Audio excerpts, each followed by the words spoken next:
selagi masih ada satu orang beriman di dunia ini, la taqumus sa'ah illa ala syirarin nas. Hadis Muslim, Sahih Muslim. Tidak akan datang hari kiamat kecuali menimpa manusia-manusia bejat dan kafir saja. Jadi kata orang kiamat sebentar lagi, masih ada 1,7 miliar orang beriman. Tidak mungkin. Sebab kiamat terjadi tidak ada lagi orang beriman di dunia, semua kafir semua. Maka kalau ditanya, Pak Ustadz bentar lagi kiamat, enggak. Masih ada 1,7 miliar, entahlah kalau mati kena corona semua.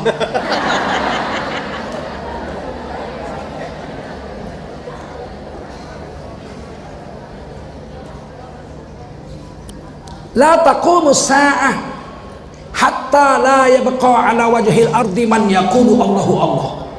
Tidak akan datang hari kiamat selagi di dunia ini masih ada satu orang beriman yang mengucap Allahu Allah. Mulutnya masih Allah ya Allah ya Allah. Dalam hadis Sahih Muslim disarahkan oleh Imam Nawawi, nanti orang-orang alim mati. Ini barusan Kiai Haji Salahuddin Wahid wafat. Bulan lalu Wakil Ketua Umum MUI Pusat Profesor Dr. Yunahar Ilyas wafat. Sebelumnya Kiai Haji Maimun Jubir. Ini orang-orang alim wafat. Nanti tinggal orang-orang bodoh. Orang-orang bodoh tapi populer. Dibilangnya Nabi rembesan. Rembesan itu bahasa Jawanya betai mata. Menjijikkan. Aku aja gak betai mata. Masa Nabi rembesan? Sontoloyo itu orang. Nanti bermatian orang-orang alim, tinggal orang-orang bodoh. Lama-lama tinggal orang-orang paling bodoh. Lama-lama orang tak tahu lagi syariat Islam. Sholat nggak tahu, puasa nggak tahu, tutup aurat nggak tahu, semua udah nggak tahu. Tinggal satu orang beriman di padang Arafah.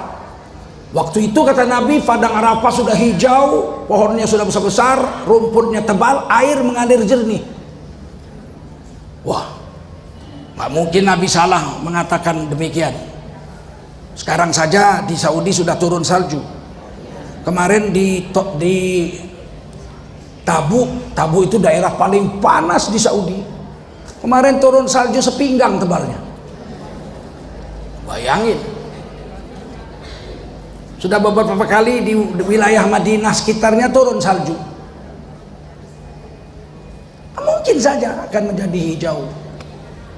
Orang terakhir yang beriman di padang Arafah satu orang. Taunya cuma mengucap Allah Allah. Tidak tahu lagi sholat, tidak tahu lagi puasa, tidak tahu lagi syariat Islam. Dia hanya taunya Allah aja. Kalau terkejut, Allah, ya Allah. Kalau senang, ya Allah. Kalau sedih, ya Allah. Tak ada tahu lain. Tetangganya kafir semua. Tetangganya nanya, tahu apa itu Allah Allah itu? Nggak tahu lah, aku dulu nenek-nenekku kalau senang, ya Allah. Kalau sedih, ya Allah. Kalau marah, ya Allah. Kurasa itulah Tuhan.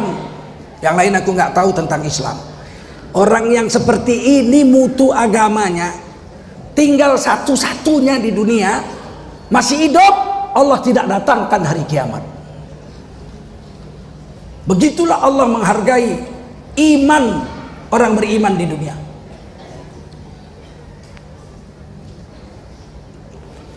Hari kiamat menurut Quran surah Al-Hajj syai'un azim, sesuatu yang sangat dahsyat.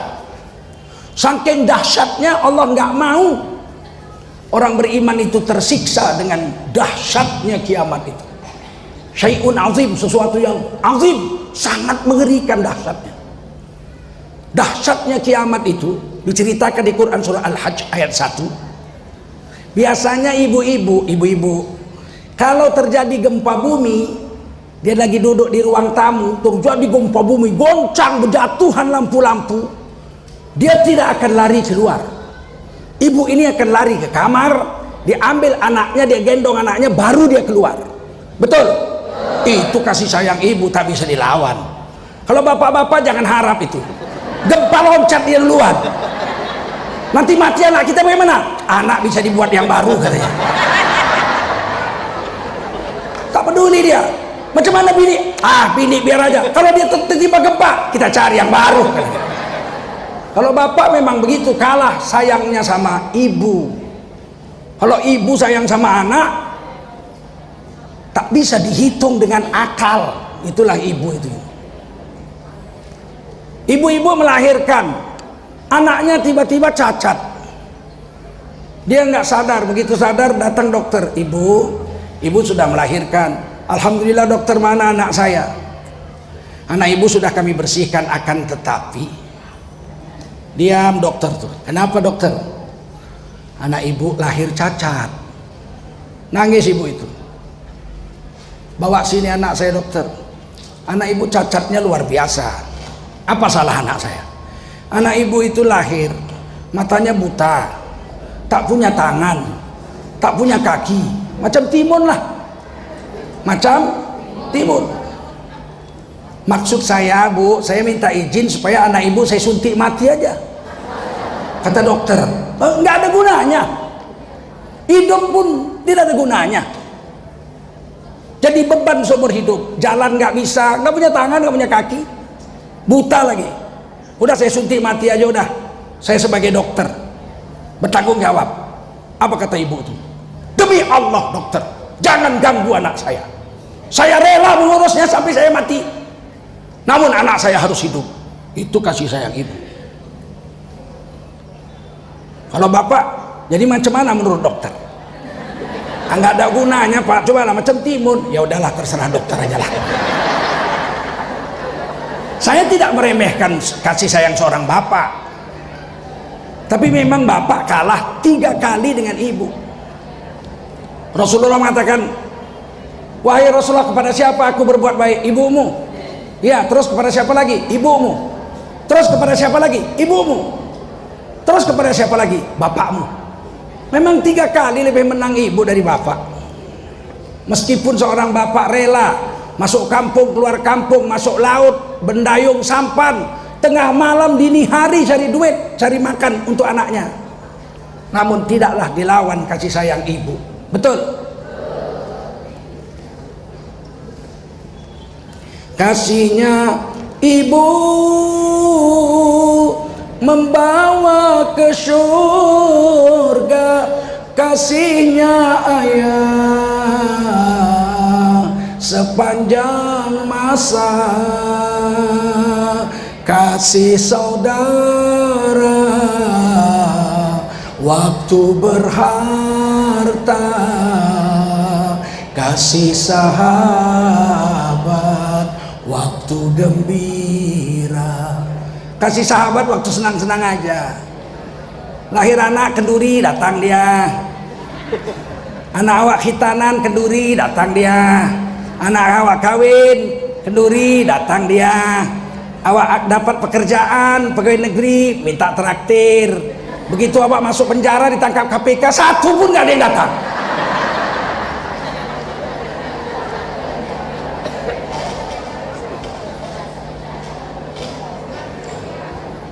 Kalau kasih ibu membawa ke surga, cacat pun anaknya tetap anaknya. Betul? Itulah Allah letakkan kasih sayang rahmah dalam hati seorang ibu. Perampok anaknya, ditembak polisi mati, datang polisi, Bu, anak ibu namanya si Fulan. Betul. Ternyata anak ibu perampok. Sudah kami tembak mati. Sekarang di mana anak saya? Di rumah sakit. Datang ibunya, ditobrok anaknya. Anakku. Begitulah seorang ibu. Udah Bu, anak ibu perampok, tapi tetap anakku. Begitu ibu. Coba bapak, Pak, anak bapak ternyata perampok. Hah? Sekarang bagaimana? Sudah kami tembak mati, kami polisi. Apa dibilang bapaknya? Dari dulu pun aku curiga. Jangan-jangan tertukar di rumah sakit.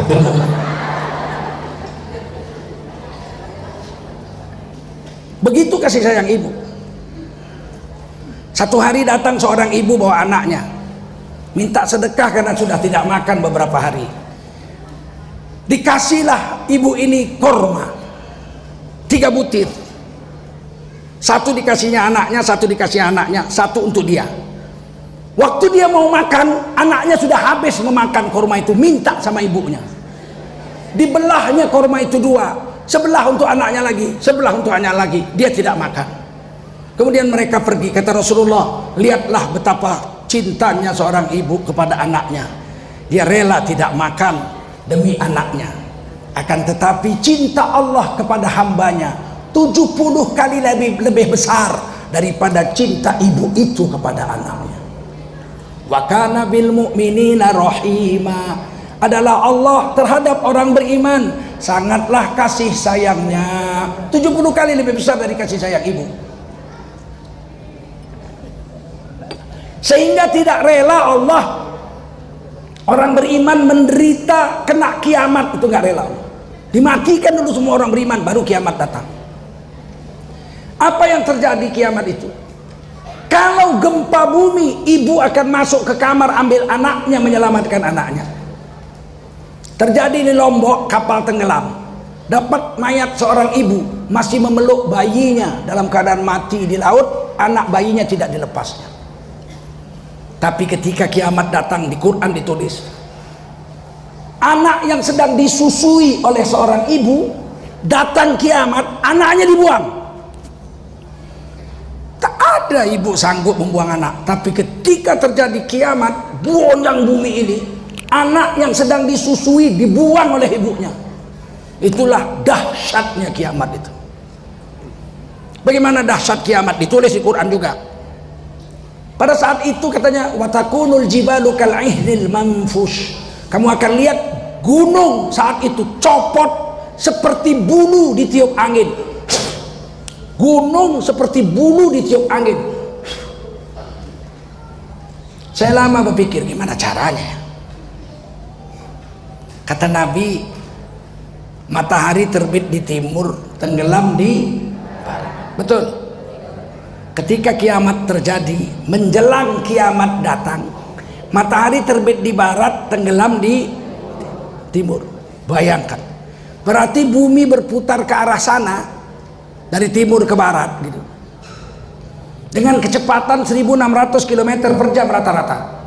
40.000 bagi 24, bulat bumi itu 40.000 km, 24 jam satu kali putar. Berarti kan 40.000 bagi 24 rata-rata 1600 km. 2 kali kecepatan kapal terbang ini bumi sedang berputar. 2 kali kecepatan kapal terbang. Kenapa nggak terasa? Jenggot kita pun nggak berkibar. Jilbab ibu nggak berkibar. Karena yang memutarnya Allah. Karena yang memutarnya Allah. Ibu dulu 30 tahun yang lalu kan cantik kan? Sekarang kenapa keriput? Karena yang memutarnya Allah, nggak terasa, tiba-tiba peot aja.